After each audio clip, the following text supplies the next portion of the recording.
ఓం శ్రీ మహాగణాధిపతయే నమః. శ్రీ మహాగణపతి సహస్రనామ స్తోత్రం. మునిరువాచ కథం నామ్నాం సహస్రం తం గణేశ ఉపదిష్టవాన్ శివదం తన్మమాచక్ష్వా లోకానుగ్రహ తత్పరా. బ్రహ్మోవాచ దేవః పురం పురారాతిః పురత్రయజయోధ్య మే అనర్చనాద్ గణేశస్య జాతో విఘ్నాకులః కిల. మనసా స వినిర్ధార్య దదృశే విఘ్నకారణం మహాగణపతిం భక్త్యా సమభ్యర్చ్య యథావిధి. విఘ్నప్రశమనోపాయమపృచ్ఛద పరిశ్రమం సంతుష్టః పూజయా శంభోర్మహాగణపతిః స్వయం. సర్వవిఘ్నప్రశమనం సర్వకామఫలప్రదం తతస్తస్మై స్వయం నామ్నాం సహస్రమిదమబ్రవీత్. అస్య శ్రీ మహాగణపతి సహస్రనామ స్తోత్ర మహామంత్రస్య గణేశ ఋషిః మహాగణపతిర్దేవతా నానావిధాని ఛందాంసి. హుమితి బీజం తుంగమితి శక్తిః స్వాహా శక్తిరితి కీలకం. సకల విఘ్న వినాశన ద్వారా శ్రీ మహాగణపతి ప్రసాద సిద్ధ్యర్థే జపే వినియోగః. శ్రీ గణపతిరువాచ ఓం గణేశ్వరో గణక్రీడో గణనాథో గణాధిపః ఏకదంతో వక్రతుండో గజవక్త్రో మహోదరః లంబోదరో ధూమ్రవర్ణో వికటో విఘ్ననాశనః సుముఖో దుర్ముఖో బుద్ధో విఘ్నరాజో గజాననః భీమః ప్రమోద ఆమోదః సురానందో మదోత్కటః హేరంబః శంభర శంభుర్లంబకర్ణో మహాబలః నందనో లంపటో భీమో మేఘనాదో గణంజయః వినాయకో విరూపాక్షో వీరః శూరవరప్రదః మహాగణపతిర్బుద్ధిప్రియః క్షిప్రప్రసాదనః రుద్రప్రియో గణాధ్యక్ష ఉమాపుత్రో ఘనాసనః కుమారగురురీశానపుత్రో మూషకవాహనః సిద్ధిప్రియः సిద్ధిపతిः సిద్ధः సిద్ధివినాయకः అవిఘ్నస్తుంబురో సింహవాహనో మోహినీప్రియः కటంకటో రాజపుత్రः సకల సంమితోమితః కూష్మాండ సామ సంభూతిర్దుర్జయో దుర్జయో జయః భూపతిర్భువనపతిర్భూతానం పతిరవ్యయః విశ్వకర్తా విశ్వముఖో విశ్వరూపో నిధిర్గుణః కవిః కవీనాం వృషభో బ్రహ్మణ్యో బ్రహ్మవిత్ప్రియః జ్యేష్ఠరాజో నిధిపతిర్నిధిప్రియపతిప్రియః హిరణ్మయపురాంతఃస్థः సూర్యమండలమధ్యగः कराहतिध्वस्त सिन्धु सलिलः पूषदन्तभित् उमां ककेली कुतिकी मुक्तिधः कुलपावनः किरीटी कुण्डली हारी वनमाली मनोमयः वैमुखयः हत दैत्यश्रीः पादाहतिजितक्षितिः सद्यो जातः स्वर्णमुञ्जमेखली दुर्निमित्तहृत् दुःस्वप्नहृत्प्रसहनो गुणीनादप्रतिष्ठितः सुरूपः सर्वनेत्राधिवासो वीरासनाश्रयः पीताम्बरः कण्डरधः खण्डवैशाखसंस्थितः चित्राङ्गः श्यामदसनो भालचन्द्रो हविर्भुजः योगाधिपस्तारकस्तः पुरुषो गजकर्णकः गणाधिराजो विजयः स्थिरो गजपतिध्वजी देवदेवः स्मरः प्राणदीपको वायुकीलकः विपश्चिद्वरदो नादो नादभिन्नमहाचलः वराहरधनो मृत्युञ्जयो व्याघ्राजिनाम्बरः इच्छाशक्तिभवो देवत्राता दैत्यविमर्दनः शम्भुवक्त्रोद्भवः शम्भुकोपः शम्भुहास्यभूः शम्भुतेजासि वासोकहारी गौरी सुखावहः उमाङ्गमलजो गौरी तेजो भूः स्वद्धुनीवनवः यज्ञकायो महानादो गिरिवर्ष्मा सुभाननः सर्वात्मा सर्वदेवात्मा ब्रह्ममूर्धा ककुत्स्युतिः ब्रह्माण्डकुम्भश्चिद्व्योमा भाल सत्यशिरोरुहः जगज्जन्मलयोन्मेष निमिषोऽग्न्यर्क सोमधृक् गिरीन्द्रैकरदो धर्मा धर्मोष्ट सामबृंहितः ग्रहर्क्ष्यदसनो वाणी जिह्वा वासवरासिकः भ्रूमध्य संस्थितकरो ब्रह्मविद्यामदोदकः कुलाचलां सह सोमार्कघण्टो रुद्रशिरोधरः नदीनदद्भुजः सर्पाङ्गुलीकस्तारकानकः व्योमनाभिः श्रीहृदयो मेरुपृष्ठोर्नवोदरः कुक्षिस्तयक्षगन्धर्व रक्ष किन्नरमानुषः पृथ्वीकटिः सृष्टिलिङ्गः शैलोरुर्ध्वः स्रजानुकः पातालजङ्घ्यो मुनिपात् कालङ्गुष्टत्रयूतनः ज्योतिर्मण्डललाङ्गूलो हृदयालान निश्चलः हृत्पद्मकर्णिकाशाली वियत्केली सरोवरः सद्भक्तध्याननिगडः पूजावारिनिवारितः प्रतापी काश्यपो मन्ता गणकोऽविष्टबीबली यशस्वी धार्मिको जेता प्रथमः प्रमथेश्वरः चिन्तामणिद्वीपपतिः कल्पद्रुमवनालयः रत्नमण्डपमध्यस्थो रत्नसिंहासनाश्रयः तीव्राशिरोद्धृतपदोज्ज्वालिनी मौलिलालितः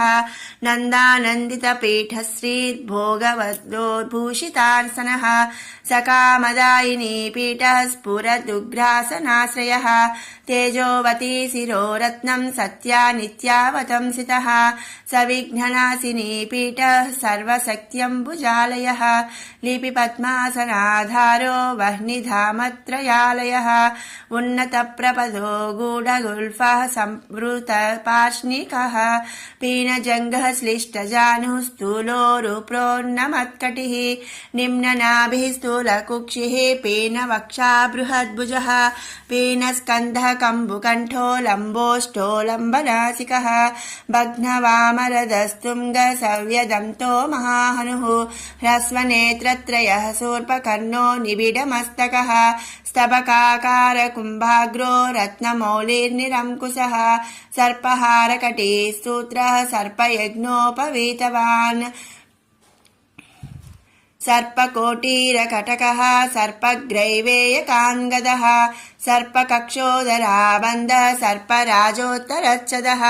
रक्तो रक्ताम्बरधरो रक्तमाला विभूषणः रक्तेक्षणो रक्तकरो रक्तताल्वोष्टवल्लभः श्वेताम्बरधरः श्वेतमाला विभूषणः श्वेतातपत्ररुचिरः श्वेतचामरवीजितः सर्वावयवसम्पूर्णः सर्वलक्षणलक्षितः सर्वाभरणशोभाढ्यः सर्वशोभासमन्वितः सर्वमङ्गलमाङ्गल्यः सर्वकारणकारणं सर्वदेववरः सारङ्गी बीजपूरी गदाधरः शुभाङ्गोलोकसारङ्गः सुतं तुस्तं तु वर्धनः किरीटी कुण्डलीहारी वनमाली शुभाङ्गदः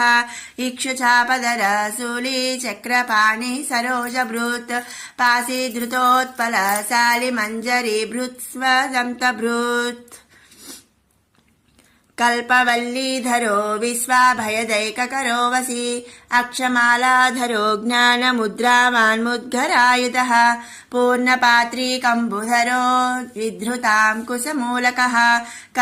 करस्ताम्रफलश्च्यूतकलिकाभृत् कुठारवान् पुष्करस्तस्वर्णघटी पूर्णरत्नाभिवर्षकः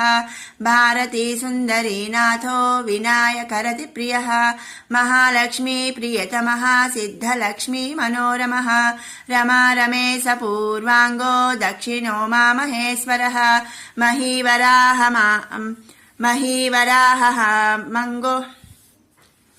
महीवराह वामाङ्गो रतिकन्दर्प पश्चिमः आमोदमोदजननः सप्रमोदप्रमोदनः संवर्धितमहावृद्धिर्वृद्धिसिद्धिप्रवर्धनः दन्तसौमुख्यसुमुखः कान्तिकन्दलिताश्रयः मदनावत्याश्रितां गृहीकृतवैमुख्यदुर्मुखः विघ्नसम्पल्लवः पद्मः सर्वोन्नतमधद्रवः विघ्नकृन्निघ्न चरणो द्राविणी शक्तिसत्कृतः तीव्रा प्रसन्ननयनो ज्वालिनी पालितैकदुरुक् मोहिनी मोहनो भोगदायिनी कान्तिमण्डनः कामिनी कान्तवक्त्रश्रीरधिष्ठितवसुन्दरः वसुधारा मदोन्नादो महाशङ्खनिधिप्रियः नमद्वसुमती माली महापद्मनिधि प्रभुः सर्वसद्गुरुसंसेव्यः शोचिष्केशहृदाश्रयः ईशानमूर्धा देवेन्द्रशिखः पवननन्दनः प्रत्युग्रनयनो दिव्यो दिव्यास्त्रशतपर्वधृक् ऐरावतादि सर्वासा वारणो वारणप्रियः वज्राध्यस्त्रपरिवारो घनचण्डसमाश्रयः जया जय परिकरो विजया विजयावहः अजयार्चितपादाब्जो नित्यानन्दवनस्थितः विलासिनी कृतोल्लास सौण्डी सौन्दर्यमण्डितः अनन्तानन्तसुखदः सुमङ्गलः ज्ञानाश्रयः क्रियाधारा इच्छाशक्तिनिषेवितः सुभगा संसृतपदो ललिताश्रयः कामिनी पालनः कामकामिनी केलिलालितः सर्वस्वत्याश्रयो गौरीनन्दनः श्रीनिकेतनः गुरुगुप्तपदो वाचा सिद्धो वागीश्वरीपतिः नलिनी कामुको वामा रामो ज्येष्ठा मनोरमः रौद्री मुद्रितपादाब्जो हुम्बीजस्तुङ्गशक्तिकः विश्वादिजननत्राणः स्वाहा शक्तिसकीलकः अमृताब्धिकृता वासो मदघूर्णितलोचनः उच्छिष्टोच्छिष्टगणको गणेशो गणनायकः सार्वकालिकसंसिद्धर्नित्यसेव्यो दिगम्बरः अनपायोऽनन्तदृष्टिरप्रमेयो जरामरः अनाविलो प्रतिहतिरच्युतो मृतमक्षरः अप्रतर्क्योक्षयो जय्यो नाधारो नाम योर्मलः अमेयसिद्धिरद्वैतमघोरोऽग्निसमाननः अनाकारोऽब्धिभूमग्न्यग्निबलघ्नो व्यक्तलक्षणः आधाराधेयवर्जितः आखुकेतन आशापूरक आखुमहारथः इक्षुसागरमध्यस्था इक्षुभक्षणलालसः इक्षुचापातिरेकश्रीरिक्षुचापनिषेवितः इन्द्रगोपसमानश्रीरिन्द्रीनीलसमाद्युतिः इन्दीवरदलस्याम इन्दुमण्डलमण्डितः इद्मप्रिय इडाभाग इडावानिन्दिराप्रियः इक्ष्वाकुविघ्नविध्वंसी इति कर्तव्यतेप्सितः ईशानमौलिरीशाना ईशानप्रिय इतिः ईशनात्रयकल्पान्त इहामात्रविवर्जितः उपेन्द्र उडुबृन्मौलिरुडुनाथ करप्रियः उन्नताननवुत्तुङ्ग उदारस्त्रिदशीयग्रहिणीः ऊर्जस्वानुष्मलमद ऊहापोह दुरासदः ऋग्यजुःसामनयन बुद्धिसिद्धिसमर्पकः ऋजुचित्तैकसुलभो ऋणत्रयविमोचनः लुप्तविघ्नः स्वभक्तानां लुप्तशक्तिसुरद्विषां लुप्तश्रीर्विमुखार्चानां लोताविस्फोटनाशनः एकारपीठमध्यस्था एकपादकृतासनः एजिताखिलदैत्यश्रीरेधिताखिलसंश्रयः ऐश्वर्यनिधिरैश्वर्यमैहिकामुष्मिकप्रदः ऐरम्मधसमोन्मेष ऐरावतसमाननः ओङ्कारवाच्य ओङ्कार ओजस्वानोषधीपतिः औदार्यनिधिरौद्धस्त्य धैर्य औन्नत्यनिःसमः अङ्कुशासुरनागानाम् अङ्कुशाकार संस्थितः आह समस्त विसर्गान्तपदेषु परिकीर्तितः कमण्डलुधर कल्पः कपर्दी कलभाननः कर्मसाक्षी कर्मकर्ता कर्मा कर्मफलप्रदः कदम्बगोलकाकारः कूष्माण्डगणनायकः कारुण्यदेहः कपिलः कटकः कटिसूत्रभृत् कर्वः खड्गप्रियः खड्गः कान्तान्तहस्तः कनिर्मलः कल्वाटशृङ्गनिलयः कट्वाङ्गी खदुरासदः गुणाढ्यो गहनो गद्यो गद्यपद्यसुधार्णवः गद्यगानप्रियो गर्जो गीतगीर्वाणपूर्वजः गुह्याचाररतो गुह्यो गुह्यागमनिरूपितः गुहाशयो गुडाब्धिस्थो गुरुगम्यो गुरुर्गुरुः घण्टाघर्षरि कामाली घटकुम्भो घटोदरः जकारवाच्यो जाकारो जकाराकार सुण्डभृत् ज्ञकारवाच्यो ज्ञाकारो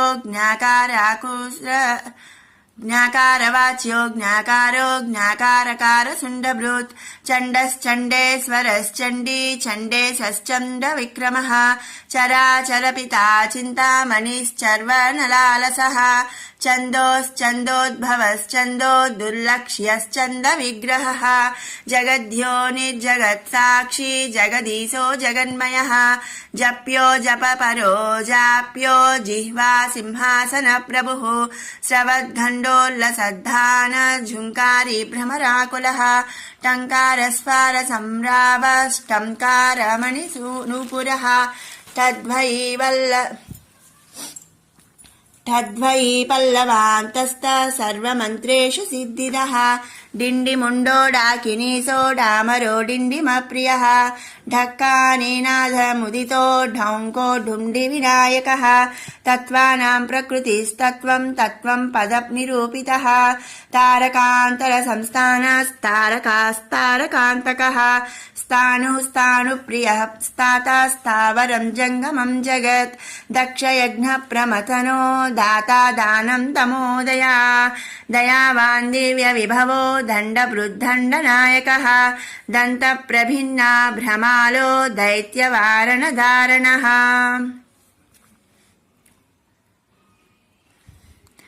दंश्रालग्नद्वीपघटो देवार्तनृगजाकृतिः धनं धनपतेर्बन्धुर्धनदो धरणीधरः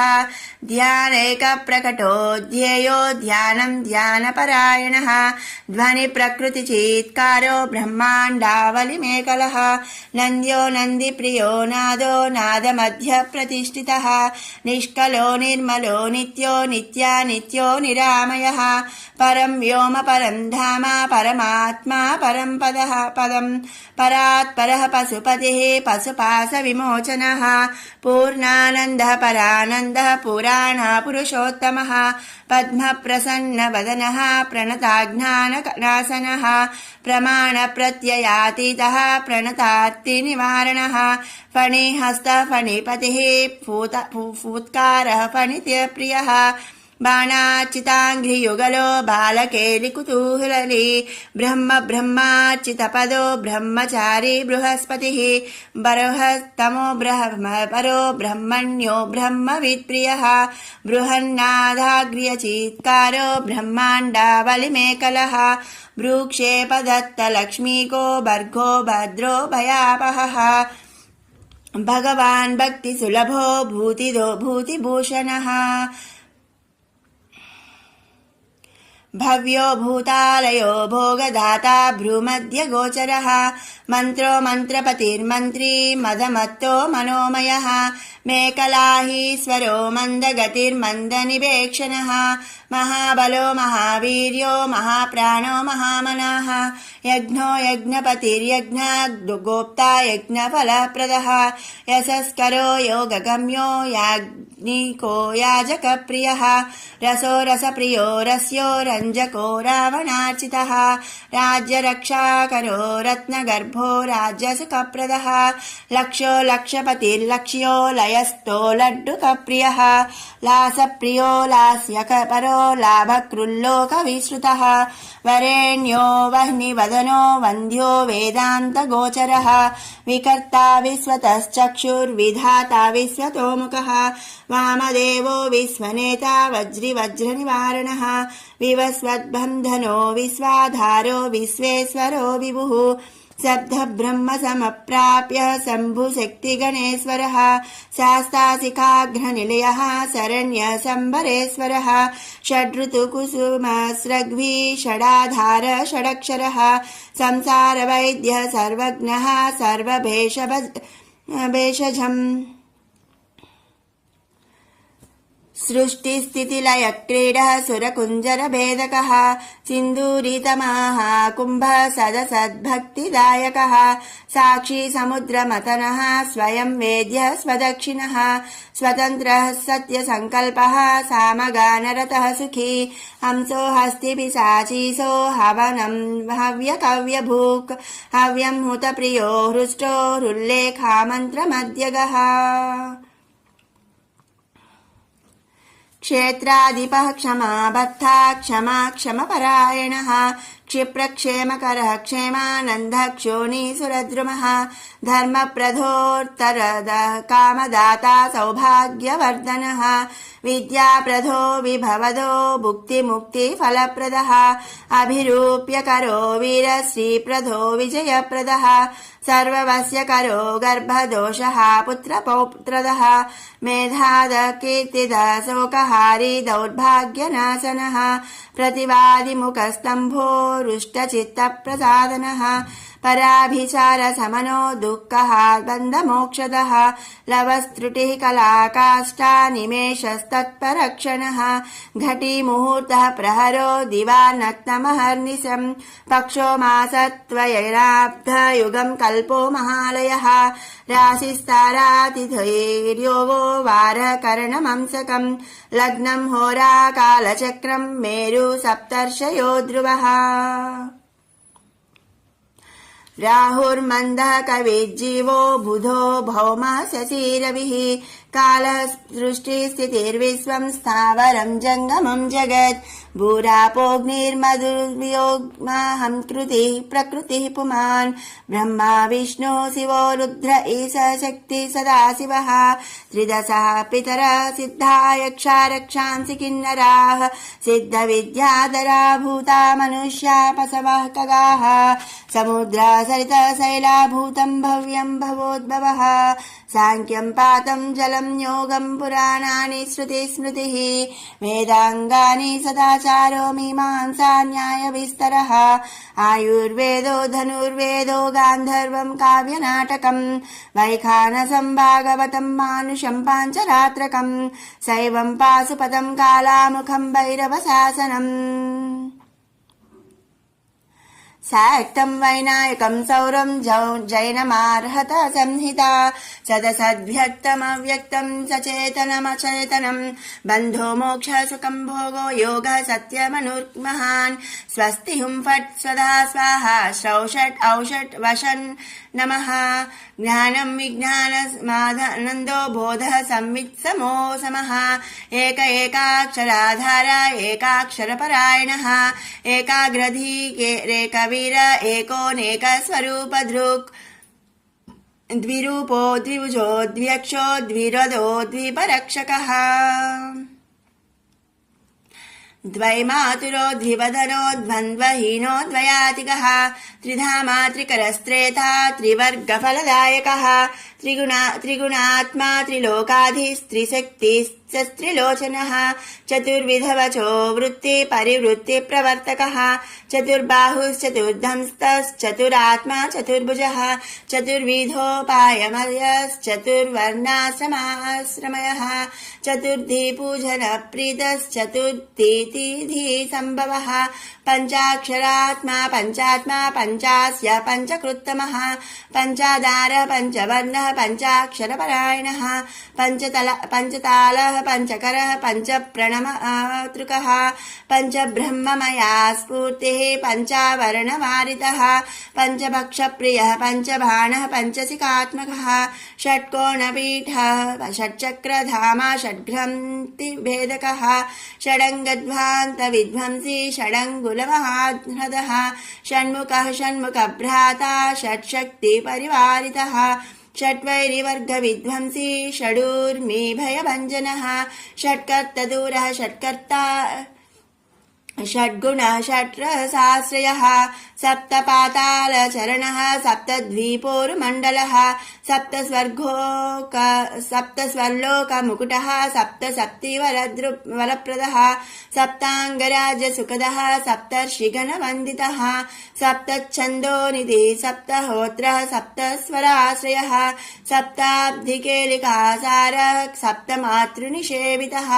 सप्तच्छन्दो मोदमदः सप्तच्छन्दो मखप्रभुः अष्टमूर्तिर्ध्येयमूर्तिरष्टप्रकृतिकारणम् अष्टाङ्गयोगफलभृदष्टपत्राम्बुजासनः अष्टशक्तिसमानः श्रीरष्टैश्वर्यप्रवर्धनः अष्टपीठोपपीठ श्रीरष्टमातृसमावृतः अष्टभैरवसेव्योऽष्टवसुवन्ध्योऽष्टमूर्तिभृत् अष्टचक्रस्फुरस्मूर्तिरष्टद्रव्यहविः अष्टश्रीरष्टसाम श्रीरष्टैश्वर्यप्रदायकः नवनागसनाध्यासी नवनिध्यनुशासिनः नवद्वारपुरावृत्तो नवद्वारनिकेतनः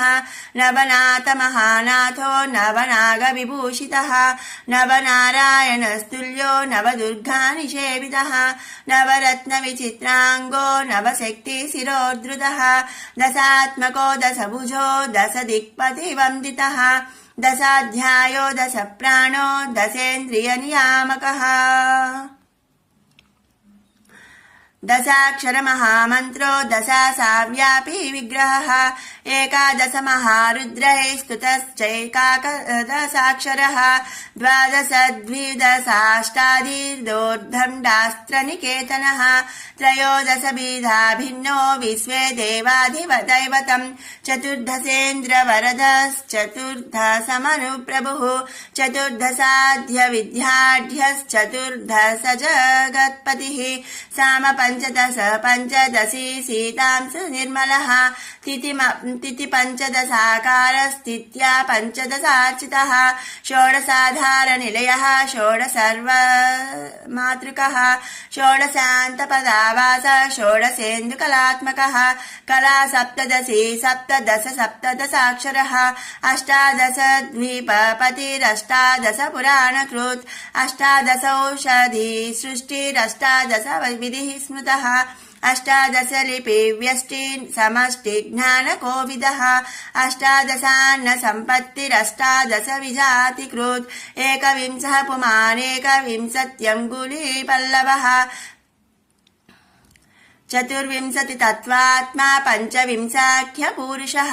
सप्तविंशतितारेषः सप्तविंशतियोगकृत् द्वात्रिंशद्भैरवाधीशश्चतुस्त्रिंशन्महारथः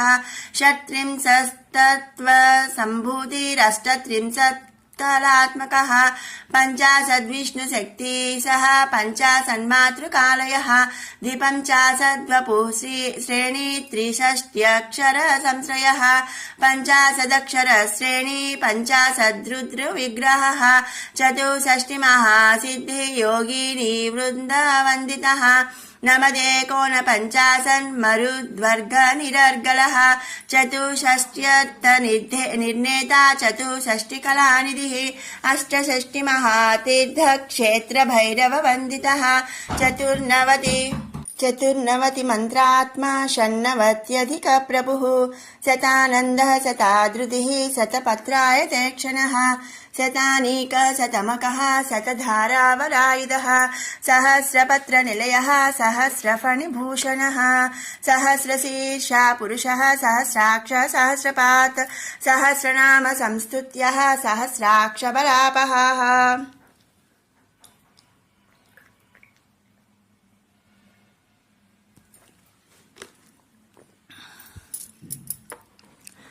दशसाहस्रफणिभृत्फणिराजकृतासनः अष्टाशीतिसहस्राध्या महर्षिस्तोत्रपाठितः लक्षाधारः प्रियाधारो लक्षाधारमनोमयः चतुर्लक्षप्रीति चतुर्लक्षप्रकाशकः चतुरशीतिलक्षाणां जीवानां देह संस्थितः कोटिसूर्यप्रतीकासः कोटिचन्द्रांशुनिर्मलः शिवोद्भवाध्यष्टकोटिवैनायकधुरन्धरः सप्तकोटिमहामन्त्रमन्त्रात् शिवोद्भवाध्यष्टकोटिवैनायकधुरन्धरः सप्तकोटिमहामन्त्रमन्त्रितावयवयदुतिः त्रयस्त्रिंशत्कोटिसुरश्रेणी प्रणतपादुकः अनन्तदेवतासेव्यो ह्यनन्तशुभदायकः अनन्तनामानन्तश्रीरनन्तोऽनन्तसौख्यदः अनन्तशक्तिसहितो ह्यनन्तमुनिसंस्तुतः इति वैनायकं नाम्नां सहस्रमिदमीरितम् इदं ब्राह्मे मुहूर्ते यः पठति प्रत्यहं नरः करस्तं तस्य सकलमैहिकामूष्मिकं सुखम् आयुरारोग्यमैश्वर्यं धैर्यं शौर्यं बलं यशः मेधा प्रज्ञा धृतिः कान्तिः सौभाग्यमभिरूपता सत्यं दया क्षमा शान्तिर्दाक्षिण्यं धर्मशीलता जगत्संवननं विश्वसंवादो वेदपाटवं नभा सभापाण्डित्यमौदार्यं गाम्भीर्यं ब्रह्मवर्चसं ओजस्तेजः कुलं शीलं प्रतापो वीर्यमार्यता ज्ञानं विज्ञानमास्तिक्यं स्थैर्यं विश्वासथा तथा धनधान्याधिवृद्धिश्च सकृदस्य जपात् भवेत् वश्यं चतुर्विधं विश्वं जपादस्य प्रजायते राज्ञो राजकलत्रस्य राजपुत्रस्य मन्त्रिणः जप्यते यस्य वस्यार्थे सदा सस्तस्य जायते धर्मार्थकाममोक्षाणामनायासेन साधनं शाकिनी डाकिनी रक्षो यक्षग्रहभयावपहं साम्राज्यसुखदं सर्वसपत्नमदमर्दनं समस्तकलहध्वंसी दग्धबीजप्ररोहणं दुःस्वप्नशमनं क्रुद्धस्वामिचित्तप्रसादनं षड्वर्गाष्टमहासिद्धित्रिकालज्ञानकारणं परकृत्यप्रशमनं परचक्रप्रमर्दनं सङ्ग्राममार्गे सर्वेषामिदमेकं जयावहं सर्ववन्ध्यत्वदोषघ्नं गर्भरक्षैककारणं पठ्यते प्रत्यहं यत्र स्तोत्रं गणपतेरिदं देशे तत्र न दुर्भिक्षामीतयो दुरितानि च न तद्गेहं जहाति श्रीर्यत्रायं जप्यते स्तवः क्षयकुष्ठप्रमेहारस भगन्धरविसूचिकाः गुल्वं प्लीहानसमानमतिसारं महोदरं कासं श्वासमुदावर्तं शूलं सोपामयोदरं शिरोरोगं वमिंहिकां गण्डमालामरोचकम् वातापित्तकफध्वं ध्यवा त्रिदोषजनितज्वरम् आगन्तु विषमं शीतमुष्णं चैकाहिकादिकम् इत्याद्युक्तमनोक्तं वा रोगदोषादिसम्भवं सर्वं प्रशमयत्यासु स्तोत्रस्यास्य सकृज्जन्पः प्राप्यतेऽस्य जपात् सिद्धिः स्त्रीशूद्रैः पतितैरपि सहस्रनाममन्त्रोऽयं जपितव्यः शुभाप्तयो महागणपते स्तोत्रं सकामः प्रजपन्निधम् इच्छया सकलान् भोगानुपभ्युज्येह पार्थिवान् मनोरथफलैर्दिव्यैर्व्योमयानैर्मनोरमैः चन्द्रेन्द्रभास्करोपेन्द्र ब्रह्म सर्वादि सद्मसु कामरूपः कामगतिः कामदः कामदेश्वरः भुक्त्वा यथेप्सितान् भोगानभीष्टैः सह बन्धुभिः गणेशानुचरो भूत्वा घनो गणपति प्रियः नन्दीश्वरादिसानन्दैर्नन्दितः सकलैर्गणैः शिवाभ्यां कृपया पुत्र निर्विशेषं च लालितः शिवभक्तः पूर्णकामो गणेश्वर वरात् पुनः जातिस्मरो धर्मपरः सार्वभौमोऽभिजायते निष्कामस्तु जपन्नित्यं भक्त्या विघ्नेश तत्परः योगसिद्धिं परां प्राप्य ज्ञानवैराग्यसंयुतः निरन्तरे निराबाधे परमानन्दसंज्ञिते विश्वोत्तीर्णे परे पूर्णे पुनरावृत्तिवर्जिते लीनो वैनायके धाम्नि रमते नित्यनिर्वृते यो नामभिहृतैर्धत्रैः पूजयेदर्चयेन्नरः राजानो वस्यतां यान्ति रिपवो यान्ति दासतां तस्य सिद्ध्यन्ति मन्त्राणां दुर्लभाश्चेष्टसिद्धयः मूलमन्त्रादपि स्तोत्रमिदं प्रियतमं मम नभस्ये मासि शुक्लायां चतुर्थ्यां मम जन्मनि दूर्वाभिर्नामभिपूजां तर्पणं विधिवच्चरते अष्टध्रैव्यैर्विशेषेण कुर्यात् भक्ति सुसंयुतः तस्येप्सितं धनं धान्यमैश्वर्यं विजयो यशः भविष्यति न सन्देहः पुत्रपौत्रादिकं सुखम् इदं प्रजापितं स्तोत्रं पठितं श्रावितं श्रुतं व्याकृतं चर्चितं ध्यातं विमृष्टमभिवन्दितम् इहामुत्र च विश्वेषां विश्वैश्वर्यप्रदायकं स्वच्छन्दचारिणाप्येष येन सन्धार्यते स्तवः स रक्ष्यते शिवोद्भूतैर्गणैरध्यष्टकोटिभिः लिखितं पुस्तकस्तोत्रं मन्त्रभूतं प्रपूजयेत् तत्र सर्वोत्तमा लक्ष्मी सन्निधत्ते निरन्तरम् दानैरशेषैरखिलैर्वृतैश्च तीर्थैरशेषैरखिलैर्मकैश्च न तत्फलं विन्दति यद्गणेश सहस्रनाम स्मरणेन सद्यः एतन्नाम्नां सहस्रं पठति दिनमणौ प्रत्यहं प्रोज्जिहाने सायं मध्यं दिने वा त्रिश्रवणमथवा सन्ततं वाचरो यः सस्यादैश्वर्यदुरयः प्रभवति वचसां कीर्तिमुच्चैस्तनोति दारिद्र्यं हन्ति विश्वं विषयति सुचिरं वर्धते पुत्रपौत्रैः अकिञ्चनोऽप्येकचित्तो नियतो नियतासनः प्रजपंश्चतुरो मासान् गणेशार्चन तत्परः दरिद्रतां समुन्मूल्य सप्तजन्मानुगामपि लभते महतीं लक्ष्मीमित्याज्ञा पारमेश्वरी आयुष्यं वीतरोगं कुलमतिविमलं सम्पदश्चार्तिनाशः कीर्तिर्नित्यावदाता भवति खलु न वा कान्तिरव्याजभाव्या पुत्राः सन्तः कलत्रं गुणवध्यभिमतं यद्यदन्यच्च तत्ता नित्यं यः स्तोत्रमेतत् पठति गणपतेस्तस्य हस्ते समस्तम् गणं जयो गणपतिर्हेरम्बोधरणीधरः महागणपतिर्बुद्धिप्रियः क्षिप्रप्रसादनः अमोघसिद्धिरमृतमन्त्रश्चिन्तामणिनिधिः सुमङ्गलो बीजमासा पूरको वरदः कलः काश्यपो नन्दनो वाचा सिद्धो डुण्ढीर्विनायकः मोदकैरेभिरत्रैकविंशत्या नामभिः पुमान् उपायनं दधेत् भक्त्या मत्प्रसादं चिकीर्षति वत्सरं विघ्नराजोऽस्य तत्यमिष्टार्थसिद्धये यः स्तौति मद्गतमनाममाराधनः तत्परः स्तुतो नाम्ना सहस्रेण तेनाहं नात्र संशयः नमो नमः सुरवरपूजिताङ्ग्रहे नमो नमो निरुपममङ्गलात्मने नमो नमो विपुलदयैकसिद्धये नमो नमः कल्कलभाननायते किङ्किणी गणरचितचरणः प्रकटितगुरुमितचारुकरणः मदजललहरी कलितकपोलः समयतु दुरितं गणपतिनाम्ना इति श्रीगणेशपुराणे उपासनाखण्डे ईश्वरगणेशसंवादे गणेशसहस्रनामस्तोत्रं नाम 44 सम्पूर्णम्।